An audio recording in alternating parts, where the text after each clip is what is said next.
Welcome to winning மகா சமையல். இன்னைக்கு நம்ம சேனல்ல விநாயகர் சதுர்த்தி ஸ்பெஷல் எள்ளு தேங்காய் பூர்ண கொழுக்கட்டை செய்முறையை பார்க்கலாங்க. அதுக்கு முன்னாடி நம்ம சேனலை சப்ஸ்கிரைப் பண்ணாதவங்க சப்ஸ்கிரைப் பண்ணுங்க, பக்கத்தில் இருக்கிற பெல் ஐக்கானை கிளிக் பண்ணுங்க.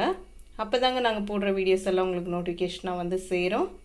வாங்க வீடியோக்குள்ளே போகலாம். செய்முறைக்கு தேவையான பொருட்கள்: 1 கப்பு அரிசி மாவு, மைதா 1 டேபிள் ஸ்பூன், துருவன தேங்காய் 3/4 கப்பு, 3/4 கப்பு வெல்லம், ஏலக்காய் தூள் 1/2 டேபிள் ஸ்பூன். ஃபர்ஸ்ட் நம்ம தேங்காய் பூர்ணம் ரெடி பண்ணிடலாங்க. இப்போ ஒரு கடாய் வச்சிருக்கேன். இதில் வெல்லத்தை சேர்த்துக்கலாம். 1/4 கப்பு தண்ணி சேர்த்துக்கலாம். நம்ம எந்த கப்பில் தேங்காய் வெல்லம் அரிசி மாவு எல்லாம் அளந்து எடுத்துக்கிறோமோ அதே கப்பில் தண்ணியும் அளந்து எடுத்துக்கணுங்க. இப்போ வெல்லம் கரையிட்டோம். வெல்லம் கரைஞ்சிடுச்சு. இப்போ நம்ம வடிகட்டிக்கலாம். வடிகட்டின வெல்லம் தண்ணியை இதே கடாயில் சேர்த்துக்கலாங்க. வெல்லம் தண்ணி நல்லா கொதிச்சு நல்லா திக்காக ஆகட்டுங்க. நம்ம அதுக்கடுத்து தேங்காய் சேர்த்துக்கலாம். இப்போ வெல்லம் தண்ணியும் கொஞ்சம் திக்காக இருக்குங்க. இதில் நம்ம ஏலக்காய் தூள் சேர்த்துக்கலாம். ஏலக்காய் தூள் ஆப்ஷனல் தாங்க. உங்களுக்கு வேணும்னா சேர்த்துக்கோங்க, இல்லைன்னா ஸ்கிப் பண்ணிக்கோங்க. இப்போ தேங்காய் சேர்த்துக்கலாம். சேர்த்துட்டு நல்லா கலந்து விட்டுக்கலாம். கை விடாமல் இதே மாதிரி கலந்து விட்டுக்குங்க. தேங்காய் பூர்ணத்தில் இன்னும் தண்ணி நல்லா சுண்டட்டுங்க. இப்போ தண்ணியும் நல்லா வத்திச்சுங்க. தேங்காயும் நல்லா குக் ஆயிடுச்சு. இது மாதிரி கன்சிஸ்டன்சியில் நம்ம ஸ்டவ் ஆஃப் பண்ணிக்கலாம். இதுக்கு மேலே விட்டோம்னா இன்னும் திக்காயிடும், ஹார்ட் ஆயிடுங்க பூர்ணம். தேங்காய் பூர்ணம் ரெடி பண்ணியாச்சுங்க. இதை பக்கத்தில் வச்சிடலாம். இப்போ எள்ளு பூர்ணம் ரெடி பண்ணிக்கலாம். அதுக்கு 1/4 கப்பு எள்ளு எடுத்து வச்சிருக்கேன். 1/4 கப்பு வெல்லம், 1/2 டேபிள் ஸ்பூன் ஏலக்காய் தூள்.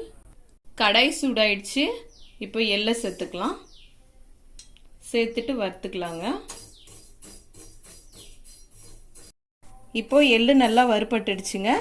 இது ஒரு பாத்திரத்துக்கு மாற்றிக்கலாம். எள்ளு நல்லா ஆறிடுச்சுங்க. இப்போ நம்ம மிக்சியில் போட்டு அரைச்சிக்கலாம். இது மாதிரி பவுடர் பண்ணி எடுத்துன்னு வந்துட்டுங்க. இதில் நம்ம வெல்லம் சேர்த்துக்கலாம். ஏலக்காய் தூள் சேர்த்துக்கலாம். சேர்த்து அரைச்சின்னு வந்துடலாங்க. இப்போ எள்ளு பூர்ணமும் ரெடி ஆயிடுச்சுங்க. இப்போ எடுத்து வச்ச மைதா மாவில் 1/4 கப்பு தண்ணி சேர்த்து கலந்துக்கலாங்க. மைதா மாவை இது மாதிரி நான் கலந்து வச்சுட்டுங்க, கட்டிங்க இல்லாமல். இந்த கடாயில் 1/4 கப்பு தண்ணி சேர்த்துக்கலாங்க.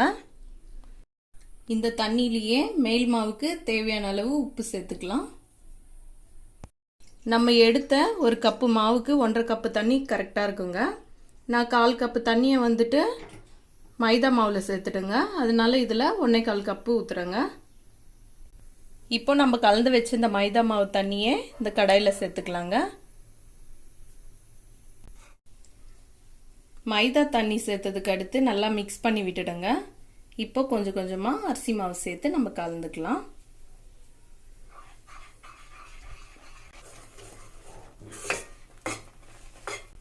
இப்போ இந்த மாவில் 1 டேபிள் ஸ்பூன் நெய் சேர்த்துக்கலாங்க.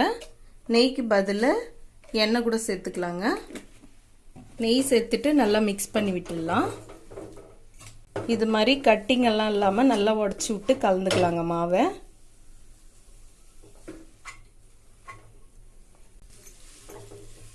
இப்போ பாருங்க, கொழுக்கட்டையோட மேல் மாவு கடாயில் ஒட்டாமல் நல்லா வெந்து வந்துச்சுங்க. இப்போ நம்ம ஸ்டவ் ஆஃப் பண்ணிடலாங்க.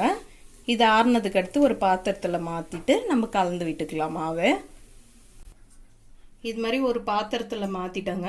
இப்போ ஒரு தட்டு போட்டு மூடிடலாம். இது இப்படியே ஆறட்டும். இப்போ மாவு லைட்டாக வெது வெதுப்பாக இருக்குங்க. பாருங்கள், கையில் எண்ணெய் தொட்டுக்கின்னு நம்ம இது மாதிரி மாவை ப்ரெஸ் பண்ணும்போது கையில் மாவு ஒட்டாமல் வந்திருக்கு பாருங்க. பூர்ண கொழுக்கட்டை மேல் மாவு வந்துட்டு லைட்டாக வெது வெதுப்பாக இருக்கும்போதே லைட்டாக ஆயில் இல்லைன்னா நெய் கையில் பூசிக்கின்னு இது மாதிரி நல்லா கலந்து விட்டுக்கணுங்க மாவை. இந்த கொழுக்கட்டை மேல் மாவு வந்துட்டு வீட்லேயே ரெடி பண்ண அரிசி மாவு தாங்க இது. நமக்கு கடையிலேயே ரெடிமேடாக அரிசி மாவெல்லாம் கிடைக்குங்க. நீங்கள் ரெடிமேட் மாவு வாங்கி கூட நீங்கள் கொழுக்கட்டை ப்ரிப்பேர் பண்ணிக்கலாம். நல்லா மாவை நல்லா ப்ரெஸ் பண்ணி விட்டுடுங்க கொழுக்கட்டை மேல் மாவை. இப்போ நம்ம ரவுண்ட் பண்ணிக்கலாம்.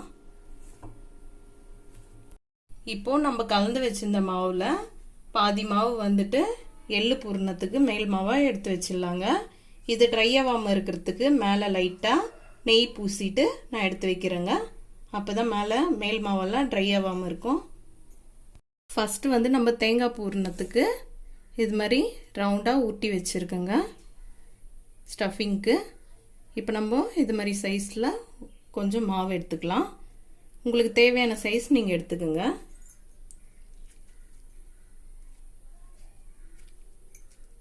இது மாதிரி சுற்றி மாவை இது மாதிரி பண்ணி விட்டுக்கலாங்க.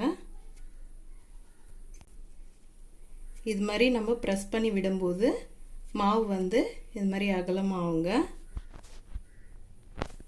இப்போ இதில் நம்ம ஊற்றி வச்சிருக்கிற ஸ்டஃபிங்கை வச்சுக்கலாங்க. தேங்காய் பூரணம் சென்டராக வச்சுட்டு இந்த எல்லா மாவும் சென்டருக்கு வர வச்சிடலாங்க.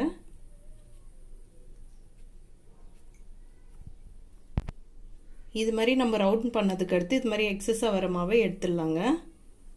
எடுத்துட்டு இதை அப்படியே ரவுண்டாக உருட்டிக்கலாம்.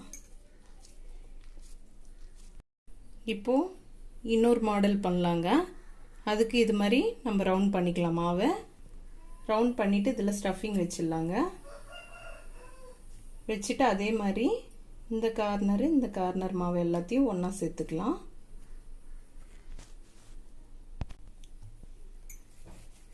இது மாதிரி பண்ணிட்டதுக்கு அடுத்து இது மாதிரி எக்ஸஸாக வர மாவை நம்ம எடுத்துடலாங்க. இது மாதிரி ஷேப்பில் கூட நீங்கள் பண்ணிக்கோங்க. இப்போ மோல்டெல்லாம் கூட அவைலபிளாக இருக்குங்க கடைங்களில். நீங்கள் மோல்டில் கூட நீங்கள் பண்ணிக்கோங்க. மோல்டில் பண்ணும்போது எல்லாம் ஒரே சைஸில் ஈவனாக வருங்க. சோமாஸ் அரைச்சிருந்தா கூட இது மாதிரி நம்ம ரவுண்டாக பண்ணிட்டு மேல் மாவை அதில் நம்ம எள்ளு பூரணத்தை வச்சுக்கலாங்க. ஒரு 1/2 டேபிள் ஸ்பூன் வச்சுட்டு இதை இதே மாதிரி மூடி ப்ரெஸ் பண்ணிக்கலாங்க. இந்த எக்ஸஸாக வர மாவை நம்ம எடுத்துடலாம். இது இல்லைன்னா கூட நம்ம கையிலேயே இது மாதிரி மடிச்சுட்டு உள்ள ஸ்டஃபிங்கை அந்த ஓரம்லாம் ஒட்டி விட்டுக்கலாங்க.